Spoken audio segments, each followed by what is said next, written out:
Good morning, everyone, and happy winter solstice, Yule, happy holidays, whatever you may be celebrating at the end of December. I'm really excited for the new year. Every time I meditate upon it, I get golden energy, I get good, positive energy. But I do also feel like there were some important shifts that needed to happen in order to bring in this rebirth, this new positive change that's starting with the Great Conjunction today. So happy Great Conjunction to everyone. I hope everyone is setting intentions on rebirth and unlocking potential today.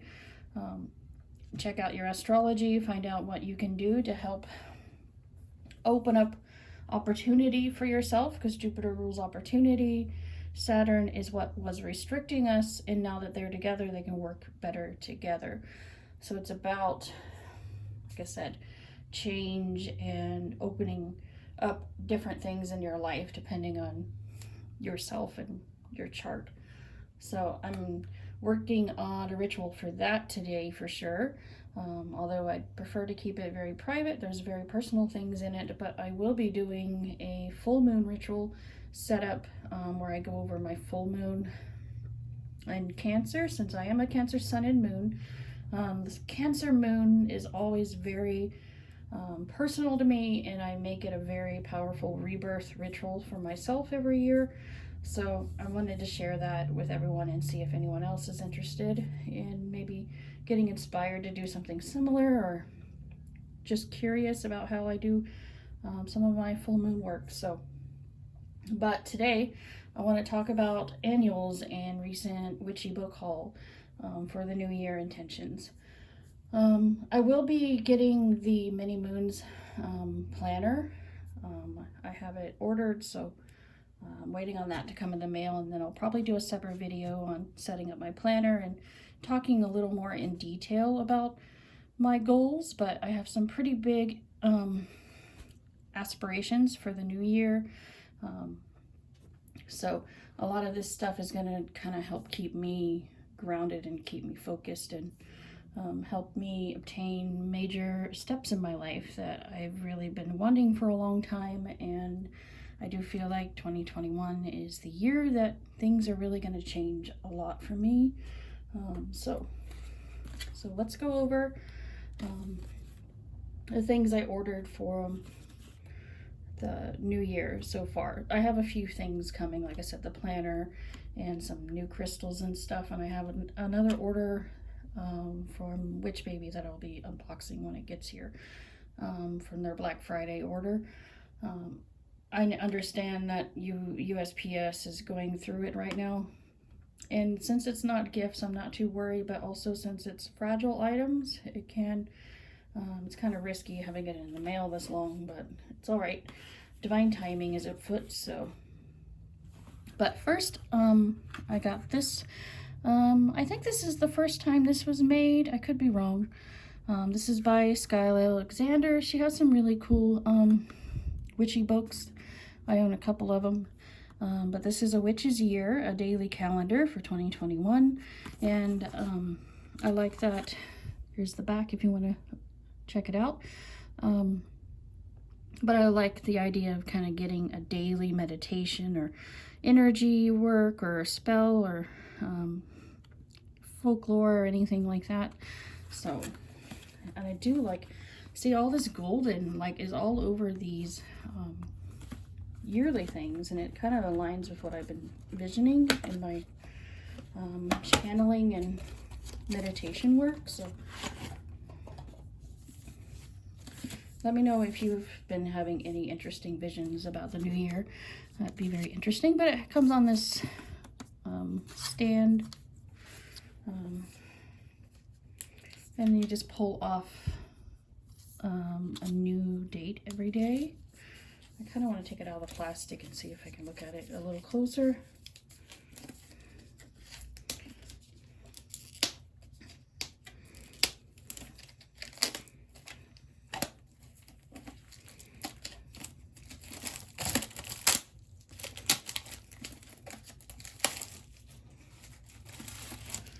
Better not put it over over there. The cat will play with it. Okay. But yeah, it's just daily intentions. I like that.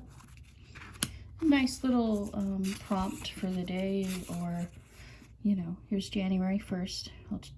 So you can look at that if you like, but I don't want to show her too much for respect of the author's work. But it's on a Friday, so that's nice. I do like that.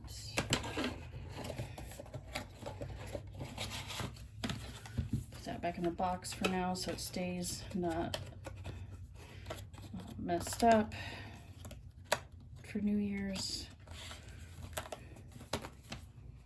And I picked up Juliet Diaz's Plant Witchery.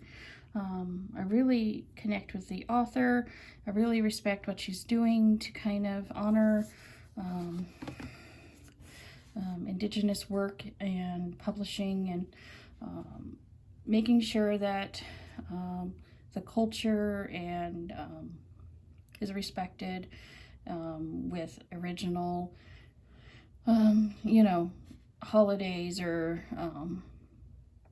workings that get due credit where credit is due when it comes to where things came from and why. And it's important that we not lose sight of tradition, but also give proper respect to where it came from. So I do love how good quality this book is, though. Discovering Sacred Language, Wisdom and Magic of 200 Plants. This is the back if you'd like to read it. But like I said, I won't show too much because I don't consider it respectful, but it is very thorough in how to connect with plants. And I do like that the way it breaks everything down in the book. With the image and the properties and the medicinal properties, magical properties, plant wisdom, journeying, and how to kind of work with your own magical garden, and what plant language is a little bit, and energy of plants and how to magically connect with them. So I really do like that. I really did enjoy her Witchery book. Embrace the Witch Within. As someone that's been a practicing witch for quite a long time, and I'm kind of reconnecting with my belief systems. It's not that I stopped practicing or stopped feeling like I was a witch, but I kind of went dormant for a little while focused on other things in my life. But now I'm kind of falling in love with my beliefs and reconnecting with what my path means to me now, after time has passed. And I like how she writes. It's very, very thorough. It's all about embracing our inner power. And it's very detailed. Let's see if I can show some of the topics in each of the chapters. So I think it goes into some rituals and spells and recipes and potions and intention setting. And so I'm still working on reading this one, and it's very thought-provoking even for someone that's been in the practice for a while. So I really love that. Next I got the Moon book, The Lunar Magic to Change Your Life. I'm not good at pronouncing her last name, so I'd rather not botch it, but I do enjoy Sarah's work. This is the back of the book. She's the one that publishes the Mini Moons Planner every year, and she made a very in-depth, beautiful book here, all about connecting with the moon's energy and what it means.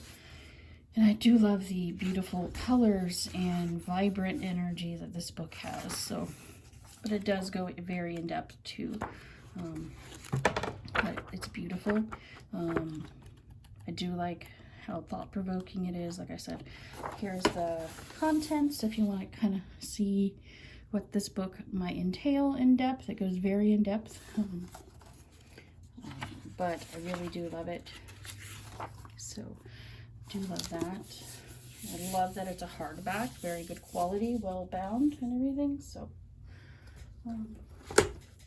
I also picked up the Witch's Almanac 50-year anniversary edition, an anthology of half a century of collective magical lore.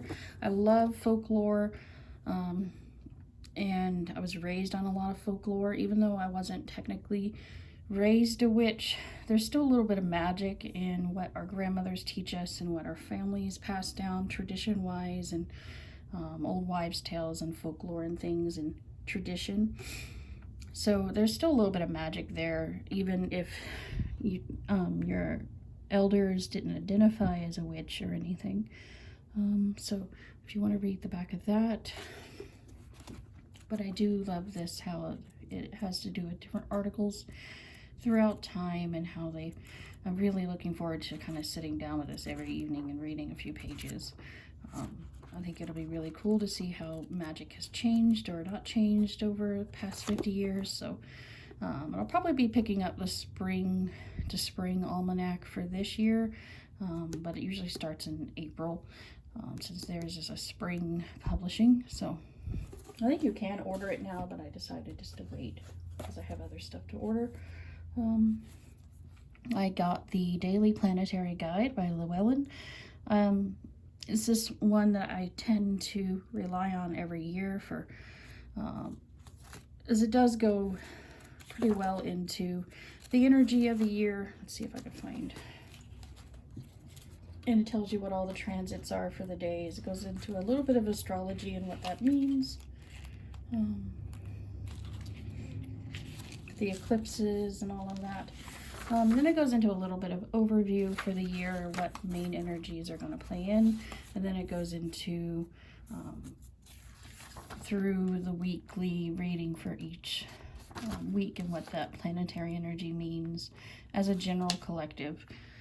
And then you can kind of compare with your own chart, but there is space in here for the daily transits and calendar, so you can plan.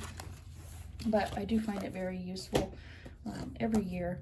And then this one, I also got the Witch's Date Book 2021. I really do enjoy, I should have showed the back of this one. This will go into a little more detail about that. But this one is a fun one to browse throughout the year. It does go into, you do get several little articles that are really fun every year. I really like one of these in particular. The spiral dance article is very interesting. I do like that casting a spell on your social media article. But it does go a lot into like your weekly, has little fun bits of lore here too, traditions, and then you have fun recipes, meditation, and then it talks a little bit about each full moon or some type of theme running throughout the year that you kind of reflect on every month. There's also recipes in here too. So, and then a little full moon article, but it is fun and I do enjoy it. I've been getting it for a few years, so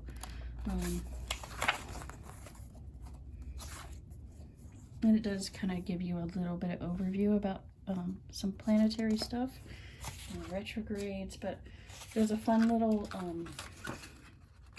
thing in the back here if you need a quick reference for herbs or chakras or correspondences and gemstones and stuff. So, and then I like how it shows the moon and void of course and color of the day, or some fun little tidbits, quick bites of information. So I do recommend this if you're into that. But I will be, like I said, doing some more videos coming up. I want to go into my fall favorites and my Samhain ritual that I did this year that helped me really reconnect with my practice. So that'll probably be next, and then whenever the Witch Baby order gets here, I'll unbox that. And I'll also unbox my Mini Moons planner and then go more in depth with my goals and intention setting when I set up my planner. And I'll do my full moon setup and intention as well, kind of tell you how I'm going to do that while I set up the altar. Um, but of course, the ritual itself will be private, but I thought maybe it would give you something to reflect on and get you inspired to do your own workings. So, like I said, Happy New Year if you're watching this in January, but also happy holidays if you're watching this in December, and blessed be.